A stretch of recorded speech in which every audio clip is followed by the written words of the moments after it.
फरवरी का द हिंदू का एनालिसिस। तो आई होप आप सब बढ़िया होंगे। और कल का एनालिसिस जो था 9 फरवरी का वो थोड़ी लेट हुआ था, मैंने कम्युनिटी पे डाल दिया था कि मेरे स्पेक्स में कोई दिक्कत थी इसलिए मैंने वो लेट करा, बट हमने कर लिया, ठीक है ना। आई वॉन्टेड कि हमारे पास बैकलॉग नहीं होना चाहिए।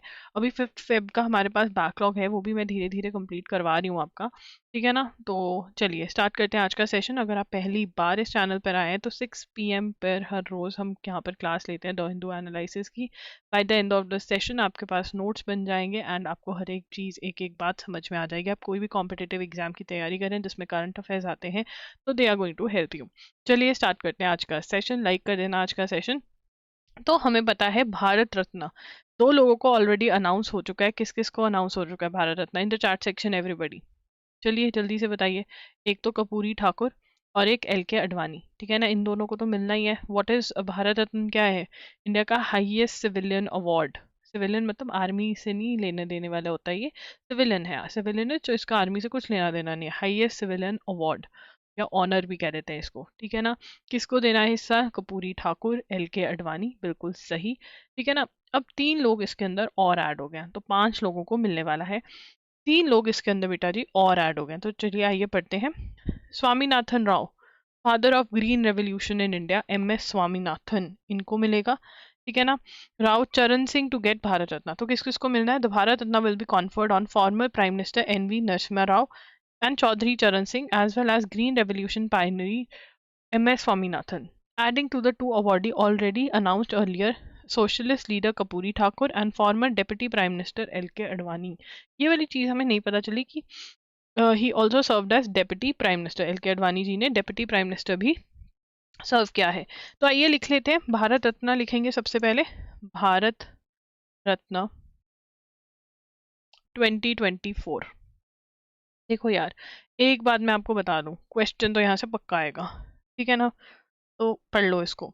तो यहाँ पे PM रह चुके हैं PV नरसिम्हा राव, ठीक है। Chaudhary Charan Singh, Chaudhary Charan Singh green revolution Pioneer, जिसको father of Indian green revolution के, ग्रीन रेवोल्यूशन का मतलब क्या होता है कि भाई एग्रीकल्चर में बढ़ावा करा था इन्होंने। जब इंडिया डिपेंडेंट था कि बाहर से खाने ग्रेन्स आएंगे, इन्होंने इंडिया को सेल्फ इंडिपेंडेंट बनाया when it comes to agriculture. और ऑलरेडी दो जो हैं वो है LK अडवाणी जी, जो कि हमें पता चला है कि वो डिप्टी PM भी रह चुके हैं, डिप्टी PM रहे, ठीक है। एंड कपूरी ठाकुर, कपूरी ठाकुर एक सोशलिस्ट एक्टिविस्ट भी थे, बट उनकी सबसे बड़ी चीज़ क्या थी?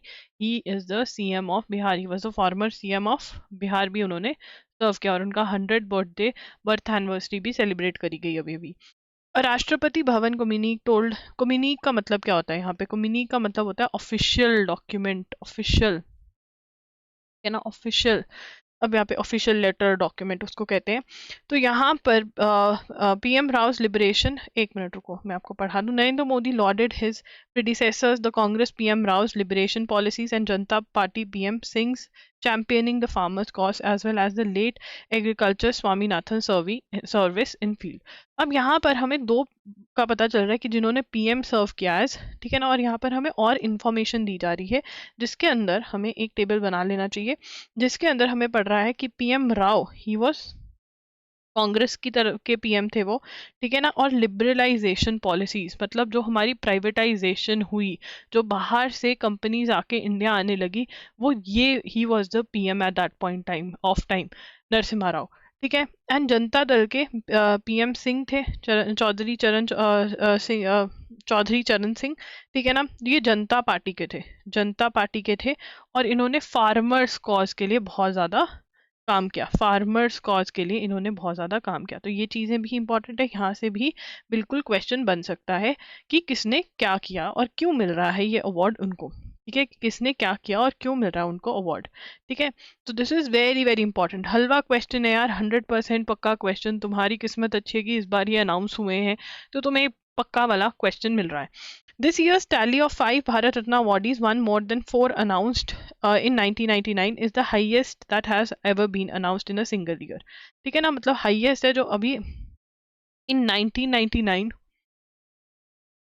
4 Bharat Ratna awardees were announced.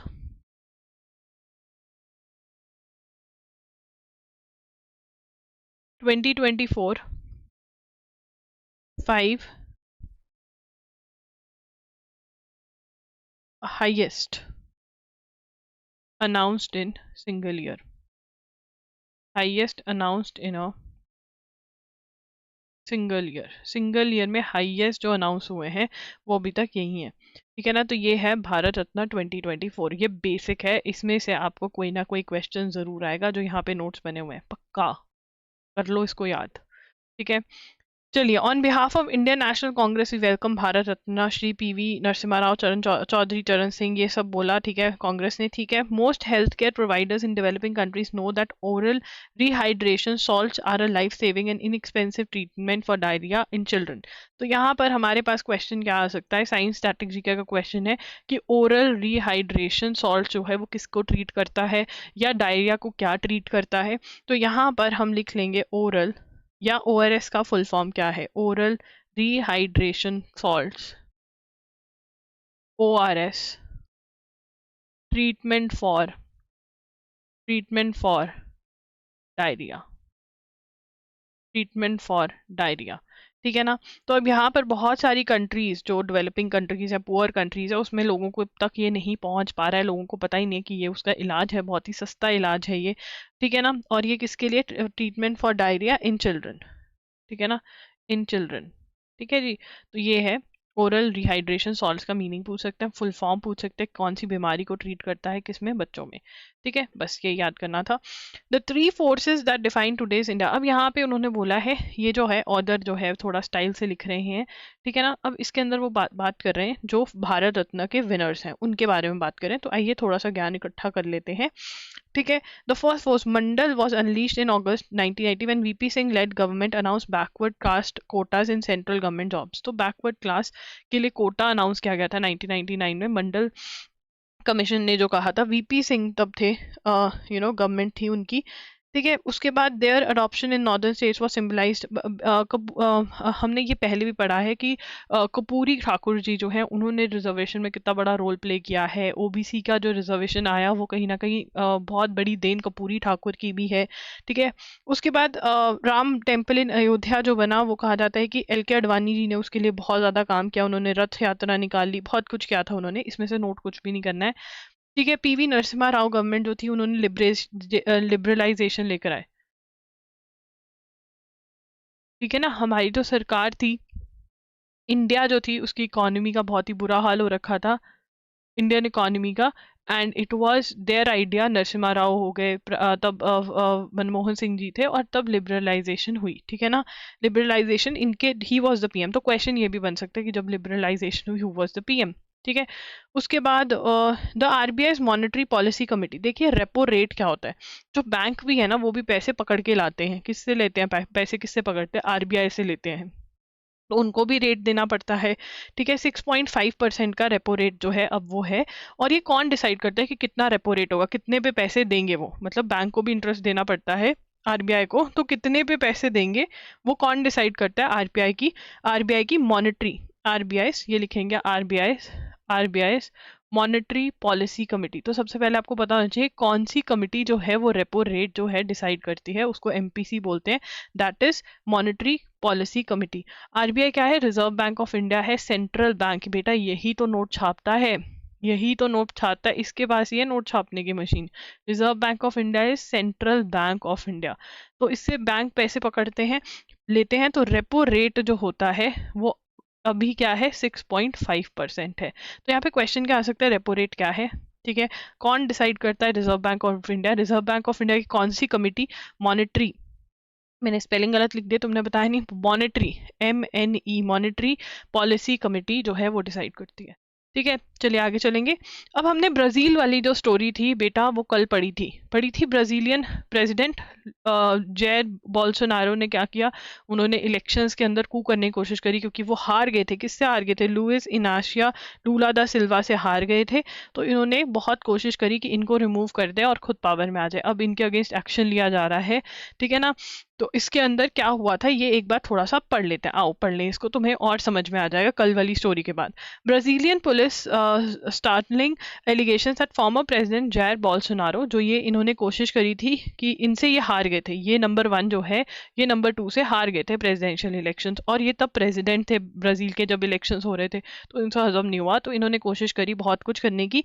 His allies मतलब इनके दोस्त and some military officers had attempted to stage a coup क्या होता है? फोर्सफुली जो गवर्नमेंट पावर में उसको बाहर फेंक देना, मतलब ये जो पावर में आने वाले थे इनको पावर में ना आने देना, ये भी। After the 2022 presidential election expose both the structural fault lines and political. अब यहाँ पे ऑर्डर कह रहे हैं, इससे पता चलता है कि जो ब्राजील की फंक्शनिंग है, पॉलिटिकल चैलेंजेस हैं वो कैसे से हैं। The police aides that they were involved in spreading propaganda on voter fraud, phishing, pushing for new elections, recruiting troops to organise coup. ये सब कुछ जो है ये कौन कर रहे थे? Jair Bolsonaro. इन सब ने ये सब कुछ किया, ठीक है ना। क्यों किया? Mister Bolsonaro had raised doubts about the election system, he had refused to concede defeat to his, मतलब वो नहीं मानने को तैयार थे, बॉल नहीं मानने को तैयार था कि लुइस इनासियो लूला दा सिल्वा ने उसको हरा दिया है। तो वो गलत टैक्टिक्स अपना रहा था टू कम टू पावर। ठीक है जी, ये हमने कल लिख लिया था, ये रिपीट है स्टोरी का, तो मैं दोबारा आपको नहीं पढ़ाऊंगी। इसके बाद यहाँ पे बताया जा रहा है कि ब्राज़ील जो है बहुत देर तक डिक्टेटरशिप के अंदर रहा, तो लोग जो है ये बिल्कुल भी एक्सेप्ट नहीं करते, बिकॉज उन्होंने डिक्टेटरशिप का वो देखा हुआ है, इसलिए उनको थोड़ा डर सा लगता है। फिर आगे राव राव, ठीक है ना, राव साहब। चलो अब यहाँ पर सबने वहाँ गाना सुना होगा, ठीक है। तो यहाँ पे Narasimha Rao was the PM of a Congress led government between 1991-1996। अब नरसिम्हा राव जी के बारे में ये लिखना बहुत ज़रूरी है, क्योंकि वैन आई से कि भारत रत्न से क्वेश्चन आ सकता है, तो ये क्वेश्चन भी आ सकता है, इंडिविजुअल्स के बारे में भी क्वेश्चन। एक मिनट रुको, हाँ एक बार मैं स्पेलिंग चेक कर लूँ, very openly I am telling, क्योंकि मेरे को गलत, हाँ नारा से सिम्हा, नरसिम्हा, हाँ मुझे नहीं, मैंने ध्यान नहीं दिया स्पेलिंग पे, गलत ना लिखवा दूँ मैं ये। हाँ चलिए यहाँ पे लिखते हैं, एक मिनट, हाँ हाँ ठीक है। नरसिम्हा राव जी को क्या मिल रहा है इस बार, क्या दे रहे हैं?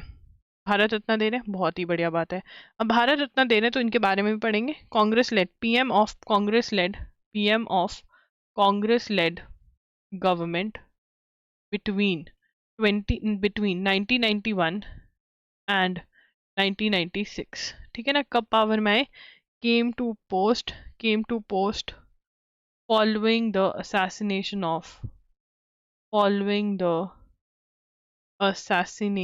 of Rajiv Gandhi in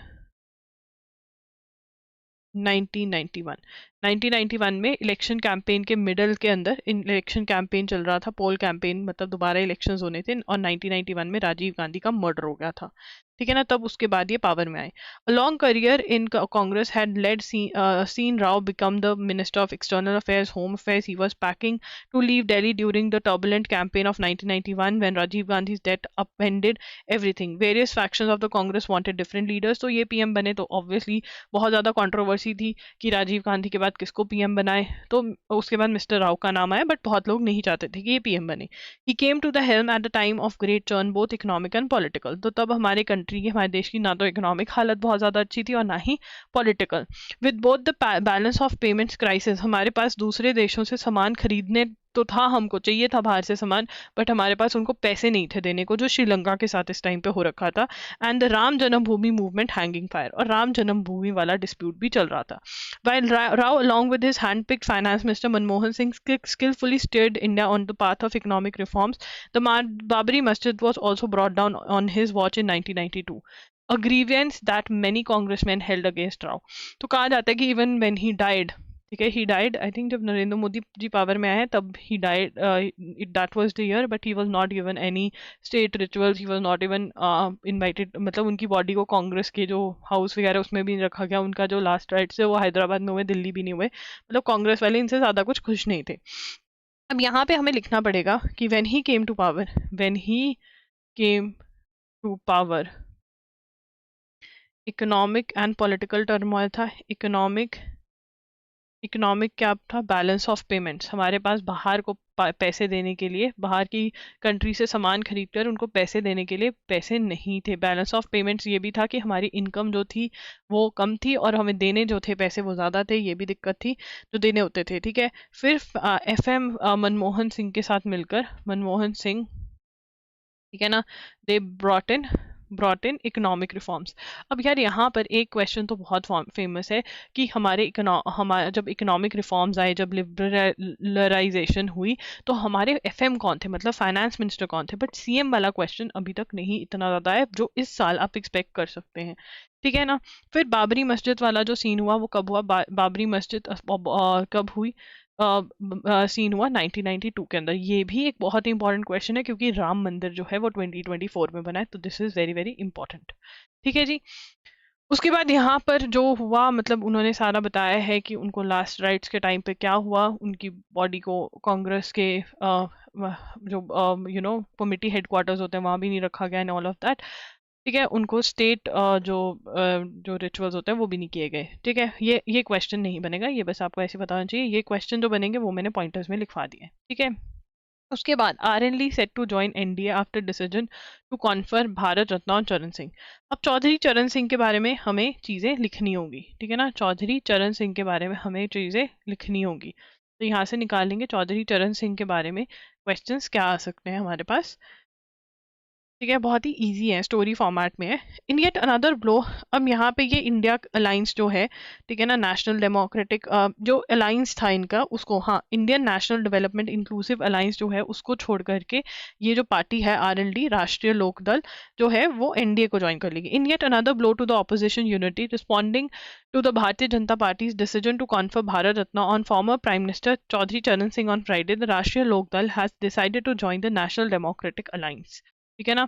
अब यहाँ पर हमें एक चीज तो हमने पहले भी लिख ली थी, that he was the PM of India. Chaudhary Charan Singh ने भी सर्व किया as PM of India under Janata Party. Janata Party की सरकार के अंदर PM ऑफ इंडिया रहे वो। ठीक है। और क्या पता चलता है? अ freedom fighter who was jailed many times, he was a freedom fighter. हमने कपूरी ठाकुर के बारे में भी पढ़ा था that he was also a freedom fighter, right. He was also a freedom fighter. ठीक है ना। तो यहाँ पर हमें चीज़ें याद रखनी पड़ेंगी, यहाँ पर हमें चीज़ें याद रखनी पड़ेंगी। ठीक है, तो यहाँ पे मैं कॉपी कर लाई हूँ इसको। अब a freedom fighter who was jailed many times during British rule, Charan Singh started his political career with Uttar Pradesh Congress. It was 1959 when he took a stand against Jawaharlal Nehru's idea of cooperative farming that he emerged as a national scene and went on to become the first non-Congress CM of Uttar Pradesh. So he stood against Jawaharlal Nehru. Now this was very very big. उस time पे Jawaharlal Nehru was a big person. ठीक है ना, उनको आप नहीं कह सकते थे भाई ये आइडिया गलत है। ठीक है ना, बट इन्होंने बोला। ठीक है ना, तो लिखेंगे in 1959 he took a stand, he took a stand against against Jawaharlal Nehru's idea of cooperative farming that ठीक है ना। और कोऑपरेटिव फार्मिंग के अगेंस्ट जो आइडिया था कि मतलब लोग, मतलब कोऑपरेटिव्स बना के कुछ करेंगे, इसके बारे में मुझे डिटेल चेकअप करनी पड़ेगी जो मेरे दिमाग में कि वही मान रहे थे ये लोग। ठीक है, if you want to know I can bring out that, but अगर ज़्यादा डिस्कस नहीं हुआ तो ज़्यादा जानने की ज़रूरत नहीं है। He became the first non Congress CM of Uttar Pradesh, non Congress CM of Uttar Pradesh. ठीक है। A champion of the farmers' cause, he is credited with preserving a system of peasant proprietorship, implementing effective rural land reforms. So he worked for farming rights, farmers के right के लिए इन्होंने काम किया। Known for probity in public life, strong anti-corruption stance था इनका। ठीक है, opposition forces together, तो yeah, he became the country's fifth PM with the support of Congress. He ditched the alliance to became the fifth PM. He was the fifth PM. ठीक है, तो opposition bench, तो ये हमें पता होना चाहिए। And he also the opposition benches as he refused to drop emergency related cases again, तो ये भी है, he refused to drop emergency. तो कहा जाता है कि जो इमरजेंसी लगाई गई थी इंदिरा गांधी ने, वो एक डिक्टेटरशिप लेकर आने की कोशिश थी, ठीक है ना। और इन्होंने कहा था जब ये पीएम बने कि मैं वो केसेस जो है वो ड्रॉप नहीं करूंगा, ठीक है ना, अगेंस्ट इंदिरा गांधी। मतलब he was a person of his stance, जो सही होता था उनका साथ देते थे, ऐसे ही पता चल रहा है इनकी स्टोरी से। चौधरी चरण सिंह, ठीक है। Parliament clears bill to curb malpractices in public exams. तो यहाँ पर जो भी पब्लिक एग्जाम में टीचिंग करेगा उसको 1 करोड़ का फाइन भरना पड़ सकता है एंड जेल भी जाना पड़ सकता है, ठीक है ना। तो बिल आ गया है, public examination prevention of unfair means bill, which was cleared by Lok Sabha. Lok Sabha और राज्यसभा दोनों में ही क्लियर हो गया, मतलब जिस दिन प्रेसिडेंट ने इसको क्लियर कर दिया, this bill is going to be a law very soon, ऐसा लग रहा है। तो यहाँ पर हम लिख लेते हैं Rajya Sabha, Rajya Sabha past, Rajya Sabha past public examination, public examinations, public examinations, prevention of, prevention of unfair means bill, okay, already passed in Lok Sabha.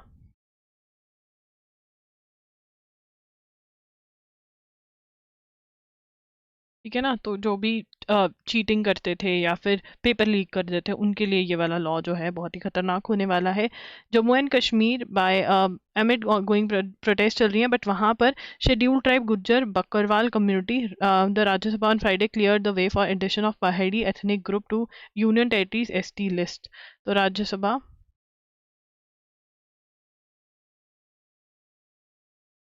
Added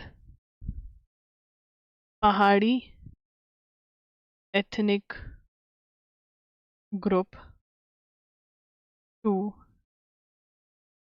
union territories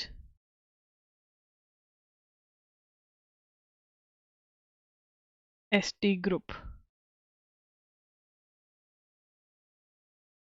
ठीक है ना। अब पहाड़ी एथनिक ग्रुप को ऐड कर दिया union Jammu and Kashmir, Jammu JNK के अंदर, ठीक है ना। और schedule tribe ST Gujjar Bakarwal community.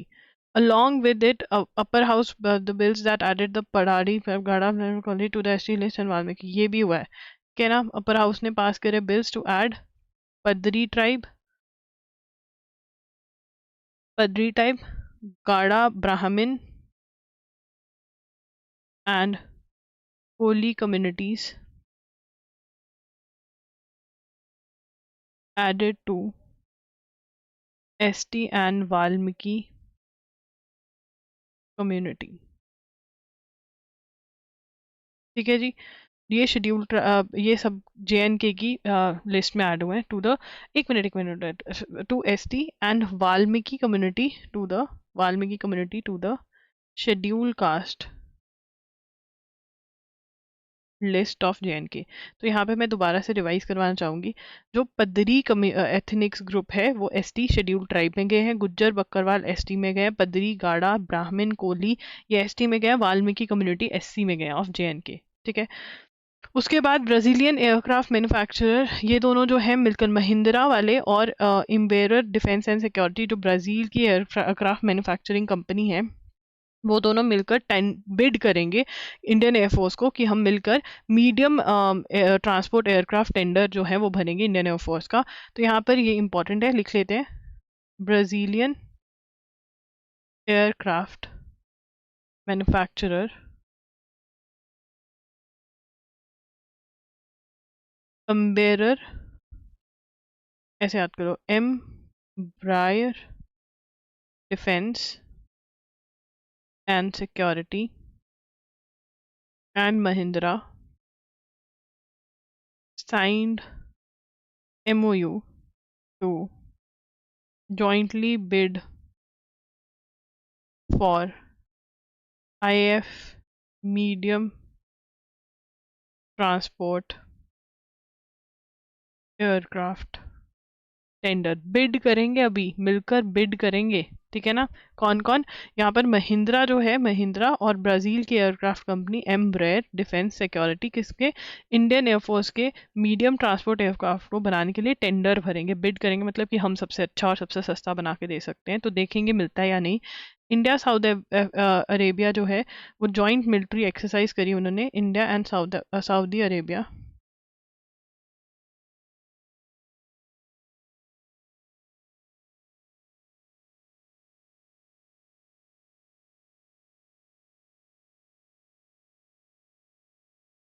ठीक है ना, the major joint military exercise क्या है, साडा तंसीक, ठीक है ना। जॉइंट मिलिट्री एक्सरसाइज का नाम कहाँ पर हुई, जयपुर में हुई, हेल्ड इन जयपुर, यहाँ पे लिखेंगे हेल्ड इन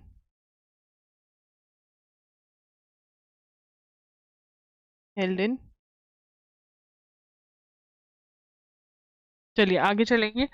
अब यहाँ पे पेटीएम जो है उन्होंने सेबी के जो चेयरमैन, फॉर्मर चेयरमैन थे, उनको अपॉइंट करा है। Would form a communications 197 communication said it would form a group advisory committee on compliance and regulatory matters headed by M Damodaran, former SEBI chairman. Paytm said the RBI last week ordered Paytm affiliate Paytm Payments Bank to wind down most of its business. तो यहाँ पर ये जो है ये important है, ठीक है ना। किसको अपॉइंट किया है इन्होंने, ठीक है ना, पेटीएम अपॉइंट्स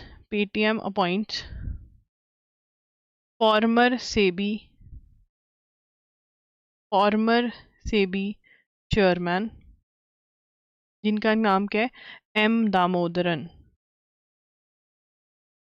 जिनका नाम क्या है, एम दामोदरन, जिनका नाम क्या है, M Damodaran, as as head of advisory committee on compliance and regulatory matters, ठीक है ना। जो कंप्लायंस और रेगुलेटरी मैटर्स है उनका हेड उन्होंने बनाया है, ठीक है जी। उसके बाद cabinet nod to spectrum for railway with TRAI reply without TRAI reply. अब रेलवे को अपनी सिक्योरिटी के लिए, ठीक है ना, टू मेंटेन सिक्योरिटी, उनको स्पेक्ट्रम चाहिए था, उनको वायरलेस स्पेक्ट्रम चाहिए था, ठीक है ना, कनेक्शन के लिए। ट्राई का अभी अप्रूवल भी नहीं आया था, बट कैबिनेट ने नॉड दे दिया, कैबिनेट ने, यूनियन कैबिनेट ने अप्रूवल दे दिया है। यूनियन कैबिनेट लिखेंगे, union cabinet approved Indian Railways approved Indian Railways should get free 5 megahertz of wireless spectrum, ठीक है ना। तो अब इंटरनेट चाहिए होता है, क्यों चाहिए, क्योंकि real time for carrying out, क्यों चाहिए, for carrying real time data that would enhance passenger safety, ठीक है ना। अब एक तो ये है विदाउट अप्रूवल ऑफ ट्राई। अब ट्राई क्या है, इसको दोबारा से हम देखेंगे, telecom regulatory authority of India. So basically railways को रियल टाइम मतलब एक्चुअल टाइम में, जैसे अभी हो रहा है, अभी सब चीज़ें हमें minute to minute, second to second पता चलनी है, तो उसके लिए उनको 5 मेगाहर्ट्ज ऑफ वायरलेस स्पेक्ट्रम चाहिए, ठीक है ना, कम्युनिकेशन के लिए। तो यहाँ पर यूनियन कैबिनेट ने ये रेलवे को फ्री ऑफ कॉस्ट दे दिया, ठीक है। पहले इसके लिए पैसे लगते होते थे, बट अब फ्री ऑफ कॉस्ट रेलवे को इतना जो स्पेक्ट्रम है वो अलॉट कर दिया है यूनियन कैबिनेट ने। किसको किया है, रेलवेज को किया है। ट्राई की परमिशन के बिना जो try telecom regulatory authority of India है, अभी उसको तो उसने परमिशन दिया भी नहीं था, बट इन्होंने अप्रूवल दे दिया। अप्रूवल क्यों दिया है, क्यों, sorry for the burp, real time data passenger safety के लिए ये इंपॉर्टेंट है, ठीक है। So this is a very very important news, ठीक है, इसको ध्यान से पढ़ लेना। Cabinet nod to spectrum for, अच्छा ये दोबारा बन गई, एक मिनट रुको, ठीक है। तो गाइस यहाँ पर मंथली करंट अफेयर्स हमारे पास अवेलेबल हैं। वी हैव अवेलेबल हमारे पास मई से लेकर के जनवरी तक के अवेलेबल है। फेब्रुअरी का भी मैं बहुत जल्द डाल दूंगी, ठीक है ना। तो ये अगर आप बाय करना है चाहते हैं तो कर लीजिए। अगर आपका बैकलॉग है किसी भी एग्जाम में, दीज आर द बेस्ट। अगर आपसे रिविजन नहीं हो पा रही है, these are the best thing that you can go for, because इसमें एक्सप्लेनेशन भी है। इट्स लाइक मैगजीन तो मिल ही रही है आपको, बट उस मैगजीन को बिठा करके आराम से आपको कोई एक्सप्लेन भी कर रहा है, ठीक है ना। Yes, this is for ₹300, but आपको मैगजीन के साथ साथ एक्सप्लेनेशन भी मिल रही है, क्योंकि इसमें डिजी नोट्स भी हैं। इसमें 7 to 8 आवर्स के वीडियो लेक्चर्स भी हैं, जिसमें आपका full month of current affairs खत्म हो जाता है। लर्न और अंडरस्टैंड कर पाते हो, बहुत ज़्यादा टाइम बचता है आपका। उसके बाद हमारे पास है MCQs करंट अफेयर्स के, ठीक है। MCQs जो हैं ये जनवरी 2024 के अवेलेबल हैं। बहुत जल्द फेब 2024 के भी मैं डाल दूंगी, उस पर काम चल रहा है, ठीक है। सबसे पहले बजट के डालेंगे, तो बजट थोड़ा सेशन रिवाइज करके रखना, और उसकी प्रैक्टिस बहुत ज़रूरी है, क्योंकि इसमें गवर्नमेंट स्कीम्स हैं।